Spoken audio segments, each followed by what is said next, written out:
जिस दिन दंगा हो रहा था, दंगे से 1 महीना पहले या 1 महीना बाद भी मैं दंगे वाली जगह पे नहीं गया, तो फिर मुझे मुख्य आरोपी क्यों बनाया जा रहा है? या कहीं शायद हो सकता है कि मैंने मुसलमानों को लंगर खिलाया, उसको इसके लिए मुझे टारगेट किया जा रहा है। मुसलमानों को लंगर खिलाया, उसको इसके लिए मुझे टारगेट किया जा रहा है। मुसलमानों को लंगर खिलाया, उसको इसके लिए मुझे टारगेट किया जा रहा है। ये जो हादसा हुआ है, इस हादसे से 1 महीना पहले और 1 महीना बाद ना तो मेरी कोई कॉल डिटेल है, ना मेरी मोबाइल लोकेशन है, और ना मैं चांदबाग गया। किसको टारगेट कर रही है, किसको नहीं कर रही है, मुझे तो ये पता है कि लंगर वाले सर जी को उन्होंने टारगेट कर दिया। जब मुख्य आरोपी बना दिया तो मेरी ज़िंदगी में क्या रह गया अब?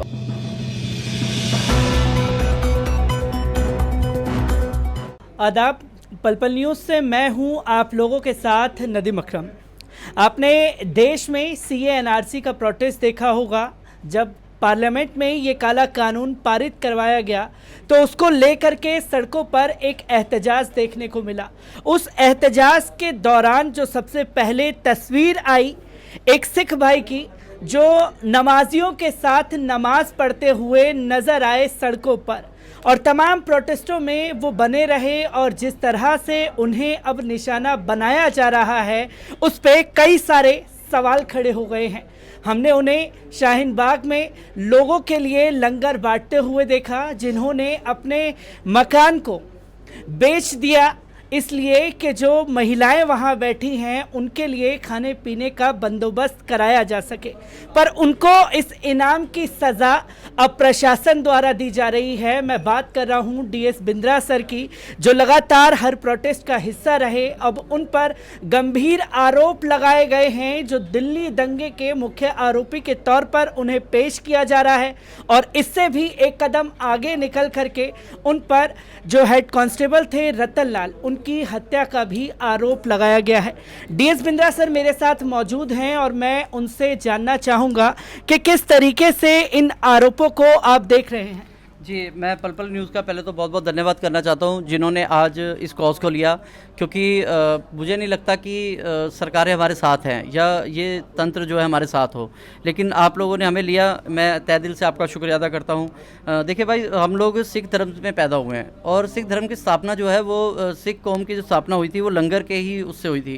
आज 537 साल पहले गुरु नानक देव जी ने जो है उनके पिताजी ने उनको 20 रुपये दिए कि आप कोई अच्छा बिजनेस या आप अपना कोई व्यापार करके आएँ। तो आज से 537 साल पहले गुरु नानक देव जी ने 20 रुपये से लंगर को, कुछ भूखे साधुओं को लंगर खिलाया, और वहाँ से लंगर की परंपरा शुरू हुई। उसी परंपरा को चलाते हुए, क्योंकि मैं सिख धर्म में पैदा हुआ हूँ, बचपन मेरा सिख धर्म में गुरुद्वारे जाके ही हुआ, तो मैं हर तरह से देखता था कि गुरुद्वारे में लंगर, हर जगह लंगर, नगर कीर्तन होता है लंगर, जुलूस होता है लंगर, हर जगह जो है लंगर चलता है। छबील भी लगाते हैं हम लोग, लंगर भी लगाते हैं। तो मैं आपको बताना चाहता हूँ इंसिडेंट हुआ कहाँ से था, कि पंजाब से 2 बसें भारतीय किसान यूनियन की आई थी, और वहाँ पर जब रुकी शाहीन बाग में आके, तो थोड़ा सा मुझे लगा कि उनके लिए वहाँ पर जो खाना है वो वेज खाना नहीं था, वहाँ पर कुछ और भी खाना चल रहा था। तो हमारे मन में आया कि इनको जो है खाना खिलाया जाए, लंगर बनाया जाए इनके लिए। हमने वहाँ पर लंगर, उनके साथ मिलकर लंगर का इंतजाम किया और उन्होंने लंगर छका। और लेकिन मज़े की बात यह है कि हमने अपने सिख भाइयों के लिए लंगर लगाया था, लेकिन वहाँ की जो लोकल कम्युनिटी थी उन्होंने हमें कहा कि इस लंगर को आप चलाते रहिए, इस लंगर से जो है काफ़ी सारे लोगों को खाना मिल रहा है। और हम लोग सिख धर्म से, हम लोग क्या है कि हम लोग परोपकारी बहुत होते हैं, अपने हम लोग जितना भी कमाई करते हैं उसका काफ़ी सारा हिस्सा हम लोग लंगर में और धर्म कर्म में लगा देते हैं। इसी कारण हमने वहाँ पर लंगर लगाया। हमने सोचा था 2-4 दिन ये प्रोटेस्ट चलेगा, उसके बाद ये बंद हो जाएगा। हमें नहीं पता था प्रोटेस्ट इतना लंबा चल जाएगा, क्योंकि लंगर के लिए हम लोग वहाँ पर कमिटमेंट हो चुके थे कि लंगर चलेगा, और हमने ये भी मन में धारणा कर ली थी कि जब तक ये शाहीन बाग का प्रोटेस्ट चलेगा हमारा लंगर चलता रहेगा। वो हमारी इंटरनल कमिटमेंट थी, जिसको पूरा करते करते हमें पैसे की बहुत कमी पड़ी, शॉर्टेज पड़ी, क्योंकि एक दिन का लंगर आप समझते हैं बहुत कम आसान नहीं होता लगाना। फिर हमने तो काफ़ी दिन का लंगर वहाँ लगाया था, तो हमें अपनी कुछ एसेट्स को भी हमें उसको डिस्पोज ऑफ करना पड़ा, क्योंकि हम उस लंगर को बंद नहीं करना चाहते थे। ये सारी चीज़ होते होते हमने तो यही चीज़ देखा कि लंगर जो लोग खाते थे हमारे को दुआ देते थे, इतनी दुआएं देते थे कि वो कहते थे कि आप 100 साल जियो। अभी एक अमेरिका से एक लेडी आई थी जो 110 साल की थी, और स्पेशल वो सिर्फ हमें आशीर्वाद देने के लिए आई थी, और आशीर्वाद देके उसी टाइम जो है 2 घंटे बाद की रिटर्न फ्लाइट से वापस चली गई। मुझे ये नहीं समझ आ रहा कि लंगर लगाने से एफआईआर का मतलब क्या है। रतन लाल कांस्टेबल के एक मर्डर केस में हमें जो है चार्जशीट में हमें मुख्य दोषी बनाया गया है। मेरे को ये नहीं समझ आ रहा, मैं चांदबाग गया भी नहीं, मैंने रतनलाल को देखा भी नहीं। मैंने जिस दिन वहाँ पर जिस दिन दंगा हो रहा था, दंगे से 1 महीना पहले या 1 महीना बाद भी मैं दंगे वाली जगह पे नहीं गया, तो फिर मुझे मुख्य आरोपी क्यों बनाया जा रहा है? या कहीं शायद हो सकता है कि मैंने मुसलमानों को लंगर खिलाया, उसको इसके लिए मुझे टारगेट किया जा रहा है। तो मैं एक चीज़ और बताना चाहता हूँ, मैं राम मंदिर पर भी लंगर लगाने जा रहा हूँ, राम सेवकों को भी लंगर लगाने की मैंने तैयारी कर ली है। मेरी अभी हिंद आर्मी के प्रमुख संत युवराज जी से मेरी बात हुई है, तो उन्होंने कहा बिंद्रा जी आप वहाँ पे लंगर लगा सकते हैं। तो मैंने कहा ठीक है, मैं राम मंदिर पे भी लंगर लगाऊंगा, राम सेवकों को भी लंगर खिलाऊंगा। फिर मैं देखता हूँ वहाँ भी एफआईआर होती है कि नहीं होती है। क्योंकि ये हमने देखा है कि इस दिल्ली पुलिस ने जो दिल्ली दंगे में है अल्पसंख्यकों को खासतौर पर टारगेट किया है, जिसमें कई नाम अगर आते हैं, सफूरा जारगर जो तमाम प्रोटेस्टों का हिस्सा थी, खालिद सैफी हो गए, तमाम ऐसे नाम हैं। क्योंकि हम लगातार देख रहे हैं, क्या उन लोगों से भी आपके तार जोड़ करके खंगालने की कोशिश की गई है? सब आप मेरे को जोड़ेंगे तो मेरा कॉन्टैक्ट निकलेगा मनजिंदर सिंह सिरसा जी से, जो लंगर चला रहे थे 1.5 महीना पहले, 1.5 महीना जिन्होंने लंगर चलाया लॉकडाउन में। आप मेरा लिंक ढूंढेंगे तो मेरा लिंक निकलेगा हर लंगर लगाने वाले से। मेरा लिंक आप ढूंढेंगे तो निकलेगा लंगर चलाने वालों से। अभी हम लोग पंजाब गए थे, 4.5 टन हम लोग सूखा राशन लेके गए थे, वहाँ पे लंगर बांट के आए हम लोग। उसमें फेसबुक में भी देखिएगा, आप मेरी प्रोफाइल देखिएगा, पिछले 5 साल से मैं लंगर लगाता आ रहा हूँ। मेरा लिंक निकलेगा तो लंगर लगाने वालों से निकलेगा। लेकिन चलो कोई बात नहीं, आपने कम से कम सरकारों ने मेरे को ये तोहफा तो दे ही दिया। आज मैं प्रेस कॉन्फ्रेंस करने लायक तो बन ही गया हूँ आज, कि लंगर का मुझे ये नाम तो मिला कि आज देखिए कितना बड़ा मीडिया आया पड़ा है, कितना सारा मीडिया जो आज यहाँ पर आया पड़ा है। तो ये मैं थैंक्स करता हूँ, दिल्ली पुलिस को भी थैंक्स करता हूँ, सरकारों को भी थैंक्स करता हूँ कि चलो और कोई नाम मिला नहीं मिला, लेकिन मुझे फेमस तो कर दिया। आज वर्ल्ड का हर दूसरा आदमी मुझे जानता है, इस लंगर की वजह से जानता है। लेकिन उस लंगर की वजह से नहीं जानता था, अब इस एफआईआर की वजह से हर वर्ल्ड का हर आदमी जानता है कि लंगर लगाने पर एफआईआर, लंगर लगाने पर रतनलाल जैसे मर्डर केस में अंदर डाल देना या उसके ऊपर उनको ले लेना। तो मैं धन्यवाद ही करूँगा सरकार का कि चलो उन्होंने हमें कम से कम फेमस तो किया। क्योंकि मैं लगातार देख रहा हूँ आप तमाम जगहों पर प्रोटेस्ट का हिस्सा थे, अपनी बेबाकी से आवाज़ भी उठा रहे थे।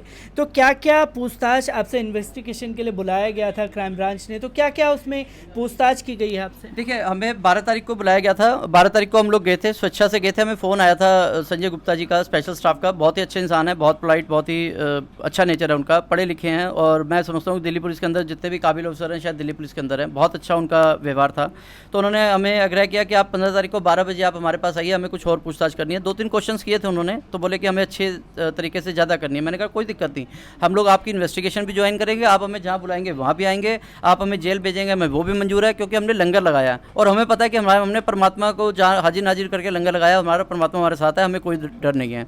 और उन्होंने बड़ा पोलाइटली हमसे बड़े रिस्पेक्ट की। उन्होंने मिठाई आई थी, किसी के बेटा हुआ था, और मिठाई भी हमें खिलाई, उन्होंने चाय पिलाई, वहाँ पर पानी वानी पूछा, हर चीज़ उन्होंने पूरा रिस्पेक्ट दिया।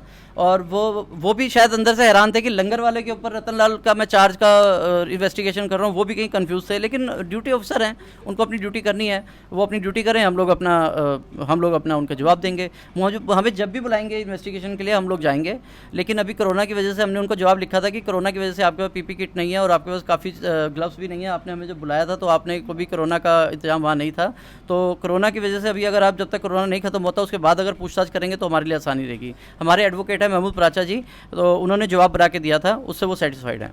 क्योंकि हमने ये भी देखा कि दिल्ली दंगे जब हो रहे थे, जब आपको दिल्ली दंगे का मुख्य आरोपी बताया जा रहा है, तो क्या आप उस दौरान वहाँ थे, गए थे या किसी से कोई मुलाकात आपकी? मैं बताता हूँ, हमें चांदबाग से कॉल आई थी कि हमें यहाँ पर कुछ प्रोटेस्टर बैठे हैं, कुछ लोग बैठे हैं सड़क के ऊपर और उनको लंगर आप भेज दें, क्योंकि हमारा यहाँ पर लंगर का कोई इंतजाम नहीं है। तो हमने कहा ठीक है, हमने तो लंगर लगा ही रखा, तो हमने कहा 2 पतीले यहाँ से निकाल के भेज देंगे, हमें कोई फ़र्क नहीं पड़ता है। तो हमने वहाँ पर एक छोटी सी अपनी हलवाई की एक टीम जो हमने वहाँ पर भेज दी थी लंगर बनाने के लिए। मैं भी वहाँ पर गया था एक दिन लंगर, क्योंकि पहले दिन हमें एक बार जाना पड़ता है, और एक दिन का हमारा लंगर वहाँ पे चला था, एक दिन का लंगर चला था। उसके बाद मैंने उनको बोल दिया कि हमारे पास क्षमता नहीं है, इतना हमारे पास फंड नहीं है कि हम इस लंगर को यहाँ पर कंटिन्यू करें। एक दिन का लंगर लगा के हम लोग वहाँ से आ गए थे, और लंगर लगाने के बाद मैं एक आध बार उस वजीराबाद रोड से निकला हूँगा। ये जो हादसा हुआ है, इस हादसे से 1 महीना पहले और 1 महीना बाद ना तो मेरी कोई कॉल डिटेल है, ना मेरी मोबाइल लोकेशन है, और ना मैं चांदबाग गया। मुझे मालूम ही नहीं है कि चांदबाग में क्या हो रहा है क्या नहीं है। हम अपने लंगर में इतने बिजी थे शाहीन बाग में कि हमें फुर्सत नहीं थी कुछ देखने के लिए। हम तो समाचार भी नहीं देख पा रहे थे, हम लोग तो टीवी भी नहीं देख पा रहे थे, क्योंकि जहाँ लंगर लगा हुआ था आप समझते थे वहाँ कोई एलसीडी तो लगी नहीं थी, कोई समाचार आते नहीं थे। हमें तो दंगा होने के 2 दिन बाद पता लगा कि दंगा भी हो गया है। तो हमने ये भी देखा है, जैसे कि आपने समाचार का जिक्र करा, क्योंकि हम मीडिया की भूमिका पर भी कई बार देख रहे हैं, मुख्य आरोपी के तौर पर जो तमाम नाम है, यूनाइटेड एंगे स्टेट के खालिद सैफी को मुख्य आरोपी बना करके, मास्टरमाइंड बता करके पेश किया गया। तो किस तरीके से देखते हैं जो अल्पसंख्यकों को ये सरकार टारगेट कर रही है? देखिए बॉस, ये किसको टारगेट कर रही है किसको नहीं कर रही है, मुझे तो ये पता है कि लंगर वाले सरदार जी को उन्होंने टारगेट कर दिया। जब मुख्य आरोपी बना दिया तो मेरी ज़िंदगी में क्या रह गया। आप देखिए, अब इसमें दफ़ाएं देखिए, आप ऑफेंस देखिए कितने ऑफेंस लगा दिए। FIR नंबर 59/2020, 120 भी लगा दी, 109 लगा दी, 114, 124, 147, 148, 149, 153, 186, 202, 212, 307, 353, 395, 427, 435, 436, 452, 434, IPC 2527, arms act, PDP act, UP act, crime branch. मतलब मैं तो ये नहीं समझ पा रहा हूँ कि लंगर लगाया मैंने कि क्या लगाया। इससे शायद पहले कोई जी जी जी, क्योंकि जिस तरीके की धाराएं आप पर लगाई गई हैं, आगे किस तरीके का कदम आप उठा रहे हैं और किस तरीके से सरकार को लीगल जवाब जो है महमूद प्राचा जी देख रहे हैं। मैं लीगल में अभी कुछ मैं नहीं कहूँगा, क्योंकि जुडिशरी पे हमें भरोसा है, निष्पक्ष होता है हमारा देश जो है, जुडिशरी पे टिका हुआ है। महमूद प्राचा जी हैं, वो आगे क्या करेंगे, क्या हमारा जवाब होगा। हमारा तो एक ही जवाब है, हमने लंगर लगाया था, एक दिन के लिए लंगर लगाया था, उसके बाद ना हम लोग चांदबाग गए, ना हमारा चांदबाग से कोई मतलब है। हमारा तो कोई रिश्तेदार भी नहीं रहता, अब तो सिख फैमिली से हमारा कोई रिश्तेदार भी नहीं रहता वहाँ पे। हमें नहीं समझ आ रहा है कि इन्होंने हमारा नाम कैसे लग दिया उसके अंदर। अब ये जांच का विषय, जांच होगी और जो दोषी होंगे उनको भी शायद सज़ा हो सकती है। अगर हमें सज़ा हो सकती है तो उनको भी सज़ा होनी चाहिए फिर। तो आप देख सकते हैं कि लंगर लगाने के आरोप में DS बिंद्रा जी को मुख्य धाराओं के तहत केस दर्ज किए गए हैं और उन पर इतनी गंभीर धाराएं लगाई हैं, जिस रतन लाल से DS बिंद्रा मिले भी नहीं, उनकी हत्या का आरोप उन पर लगा करके उनको मुजरिम बनाने की तैयारी ये प्रशासन पूरी तरीके से कर चुका है।